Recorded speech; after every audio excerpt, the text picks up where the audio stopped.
எபிசோட்கான second promo பார்க்கும்போது ஒரு விஷயம் மட்டும் கிளியரா தெரியுது. முத்துக்குமரன் வந்து டிசைட் பண்ணிட்டு இருக்காப்ல வர்ஷினியை வந்து எப்படியாவது சாரி கேட்க வைக்கணும், அதாவது அவங்க பிரின்சிபலை வந்து எப்படியாவது சாரி கேட்க வைக்கணும் அப்படின்ற மாதிரி முடிவு பண்ணிட்டு இருக்காப்ல. ஸோ அதனால தான் பார்த்தீங்கன்னா டார்கெட் பண்ணி அவங்க வந்து சாரி கேட்கணுங்க. நாங்கள் தப்பு பண்ணால் சாரி கேட்குறோம்ல, அவங்க தப்பு பண்ணுறாங்க அப்படின்னும் போது அவங்க சாரி கேட்டு தானே ஆகணும் அப்படின்ற மாதிரி கேட்குறாப்ல. நேற்று ஜாக்லின் எப்படி அவங்களை சாரி கேட்க வச்சு டார்ச்சர் பண்ணிட்டு இருந்தாங்களோ, இப்போ முத்துக்குமரன் கிட்டத்தட்ட அந்த மாதிரி தான் டார்ச்சர் பண்ணுறாப்ல. என்ன டேரெக்டாக அவங்க கிட்ட பேசாமல் இப்போ வந்து பார்த்தீங்கன்னா மற்ற ஸ்டாஃப்ஸ் கிட்ட பேசிட்டு இருக்காரு. ஸோ இப்போ அவங்க வந்து சாரி கேட்கலாம், தப்பு கிடையாது. ஆனால் அது எழுதுனது யாரு அப்படின்ற மாதிரி முதல்ல சொல்லுங்க, அதுக்கப்புறம் உங்களை சாரி கேட்க சொல்றோம் அப்படின்ற மாதிரி மஞ்சரி பார்த்தீங்கன்னா பக்காவா பாயிண்ட்டை பிடிச்சி லாக் பண்றாங்க. அது மட்டும் இல்லாமல் இப்போ நீங்களா முட்டி போட்டு ஒரு போராட்டம் பண்றீங்களே, உங்களுக்கு ஈக்குவலா நான் எப்படி டஃப் கொடுக்குறேன் பாருங்க அப்படின்னு சொல்லிட்டு பார்த்தீங்கன்னா அவங்களும் இறங்கி அங்கே முட்டி போட்டாங்க. பார்த்தீங்களா, அங்கே தான் கிளவர் மைண்ட் யூஸ் பண்றாங்க. ஆக்சுவலாக உங்ககிட்ட சிம்பத்தி பேசி, அதாவது ஜாக்லின் வந்து பார்த்தீங்கன்னா ரெக்வஸ்ட்டாக கெஞ்சிக்கிட்டு இருக்காங்க. அதெல்லாம் வேலைக்கு ஆகாது. அவங்க ஒரு வழியில் போறாங்களா, அதே வழியில் போனால் தான் எனக்கு தெரிஞ்சு அது ஒர்க் அவுட் ஆகும். அதை தான் பார்த்தீங்கன்னா இப்போ மஞ்சரி வந்து அவங்க பண்ண மெத்தட் வந்து எனக்கு தெரிஞ்சு பக்காவாக தோணுது. ஏன்னா இப்போ இவங்க முட்டி போட்டு ஒரு மாதிரி சிம்பத்தி கிரியேட் பண்ணி ஸ்ட்ரைக் பண்ணுற மாதிரி பண்ணுறானுங்க. நானும் உங்க கூட சேர்ந்து ஸ்ட்ரைக் பண்ணுறேன், எனக்கும் ஆன்சர் தெரியணும், யார் எழுதுன்னு சொல்லு அப்படின்னும் போது முத்துக்குமரன் வேறு வழி இல்லாமல் கேட்குறாப்ல.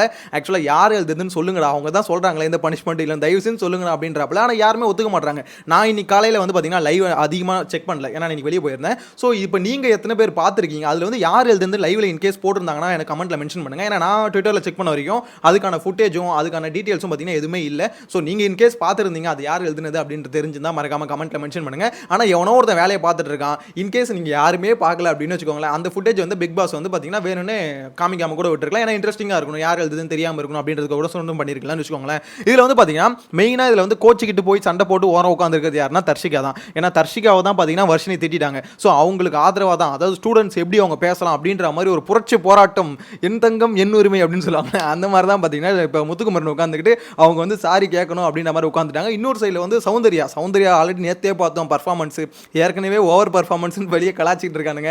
இதில் வேறு இன்றைக்கும் கொஞ்சம் பர்ஃபார்மன்ஸ் ஏற்றணும்னு சொல்லிட்டு ட்ரை பண்ணுறாங்க போல். ஸோ அவங்க என்ன சொல்கிறாங்க, தைரியமான ஆளம் தான் வாங்கடா அப்படின்ற மாதிரி கூப்பிடுறாங்க. ஆக்சுவலாக நேற்று நடந்த சம்பவம்லாம் மறக்கவே முடியாதுங்க. உண்மையிலே சௌந்தர்யா வந்து அந்த ப்ரொமோ வந்ததுக்கப்புறம் போட்டு கிளின்னு கிழிச்சு விட்டாங்க பாருங்க, வேற லெவல். இந்த பொண்ணோட ரியல் கேரக்டர் இதாண்டா அப்படின்னு சொல்லிட்டு பார்த்தீங்கன்னா வச்சு செஞ்சு விட்டாங்க.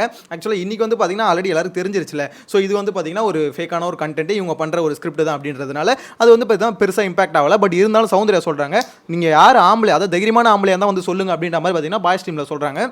யார் எழுதிருக்கா அப்படின்றது இப்போ வரைக்கும் தெரியல.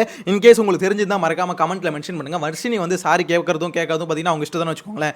இருந்தாலும் வர்ஷினியை பாயிண்ட்டை பிடிச்சி லாக் பண்ணால் அவங்களாம் கேட்டுருவாங்க. அவங்க வந்து பார்த்தீங்கன்னா அவ்வளோ டஃப்பான ஒரு பிளேயர், அவங்கள வந்து உடைக்க முடியாது அப்படின்லாம் இங்கே சொல்லவே முடியாது. எனக்கு தெரிஞ்சு முத்துக்குமரன் போய் டேரெக்டாக 4 பாயிண்ட்டை போட்டு பேசினாலே போதும், வர்ஷினி வந்து சரி முத்துக்குமரன் நான் சாரி தானே கேட்கணும், நான் கேட்டுறேன் அப்படின்ற மாதிரி ஒத்துப்பாங்க. இதை இவ்வளோ பெருசாக கொண்டு போயிருக்காங்கன்னா ஏன்னா அந்தளவுக்கு அந்த பீஸு பார்த்தீங்கன்னா அவ்வளோ ஒரு பயங்கரமான போல்டான ஒரு ப்ரொஃபஸரெல்லாம் பார்த்தீங்கன்னா சரி ஒரு பிரின்சிபலெல்லாம் பார்த்தீங்கன்னா அங்கே ஆக்ட் பண்ணவும் முடியலங்க. ஏன்னா அதுக்கு பார்த்தீங்கன்னா ஒரு கட்ஸ் வேணும். எல்லாரும் எதிர்த்துக்கிட்டு பகச்சிக்கிட்டு நான் தாண்டா இங்கே முடிவெடுப்பேன், நான் ஒரு பிரின்சிபலை நீங்கள் சாரி கேட்க வைக்கிறீங்களா அப்படின்ற மாதிரி கோவப்பட்டு வந்து மொத்த பேரையும் செக்யூரிட்டி கூப்பிடுங்க, மொத்த பேரையும் எடுத்து முட்டி போடுவீங்க, இன்னைக்கு ஃபுல்லாக முட்டி போடுங்க அப்படின்னு சொல்லிட்டு பார்த்தீங்கன்னா அவங்க ஸ்ட்ரிக்டாக இருந்தாங்கன்னா எவ்வளோ ஒரு சுவாரஸ்யமாக இருக்குன்றது மட்டும் யோசிச்சு பாருங்க. ஏன்னா ஒரு பிரின்சிபலுக்குன்னு ஒரு கெத்து இருக்குல்ல, அந்த கெத்தை காமிக்கணுங்க. என்ன பொறுத்த வரைக்கும் கேட்டிங்கன்னு வச்சுக்கோங்களேன், அந்த கெத்து காமிக்கணும். டீச்சரும் பார்த்தீங்கன்னா அந்த கெத்து காமிக்கணும். ஏன்னா நம்ம இப்போ ரியல் லைஃப்பில் பார்த்தீங்கன்னா வச்சுக்கோங்களேன், பிரின்சிபலையும் சரி டீச்சரையும் எப்படி பார்க்கணும் அப்படின்றது நம்ம எல்லாருமே ஸ்கூல் லைஃப்பில் பார்த்துட்டு தான் வந்திருப்போம். அப்படின்னும் போது இங்கே வந்து பார்த்தீங்கன்னா பிரின்சிபலையும் சரி டீச்சரையும் சரி சாரி கேளுங்க, மன்னிப்பு கேளுங்க. ஒரு பக்கத்தில் ஜாக்லின் என்னன்னு பார்த்தீங்கன்னா இது ஹாட் ஸ்டாரில் ஒரு ப்ரோமோ விட்டாங்க. அந்த ப்ரோமோவில் பார்த்தீங்கன்னா ஜாக்லின் வந்து தீபக் காலில் வந்து மன்னிப்பு கேட்குறாங்க. ஏங்க இதெல்லாம் பண்ணுறீங்க, எதுக்கு இவ்வளோ இறங்கி வரீங்க, இல்லை வேணும்னே பண்ணுறீங்களா, ட்ராமா கோசம் பண்ணுறீங்களா அப்படின்ற ஒரு கேள்வி வருதுல. சரி உங்களோட கருத்தை மறக்காம கமெண்ட்டில் மென்ஷன் பண்ணுங்க. இதோட பர்ஃபார்மன்ஸ் இருக்குல்ல, இதில் வந்து பார்த்தீங்கன்னா இப்போ ஸ்டூடெண்ட்ஸ் எல்லாம் பார்த்தீங்கன்னா வேணும்னே தான் பண்ணுறாங்க. ஏன்னா பிக் பாஸ் வந்து பார்த்தீங்கன்னா ஒரு டாஸ்க் கொடுத்துட்டாரு. ஆனால் இந்த டீச்சர்ஸ் பர்ஃபார்மன்ஸ் இருக்குல்ல, இதில் வந்து பார்த்தீங்கன்னா யார் பண்ணுறது ஜென்யூனாக இருக்குன்னு நினைக்கிறீங்க, யார் ஓவர் ஆக்டிங் பண்ணுறாங்கன்னு நினைக்கிறீங்க, கமெண்ட்டில் மென்ஷன் பண்ணுங்க. சேனலை ஃபஸ்ட்டு பார்த்தீங்கன்னா சப்ஸ்கிரைப் பண்ணி வச்சுக்கோங்க. நெக்ஸ்ட் வீடியோவில் மீட் பண்ணலாம். Bye by.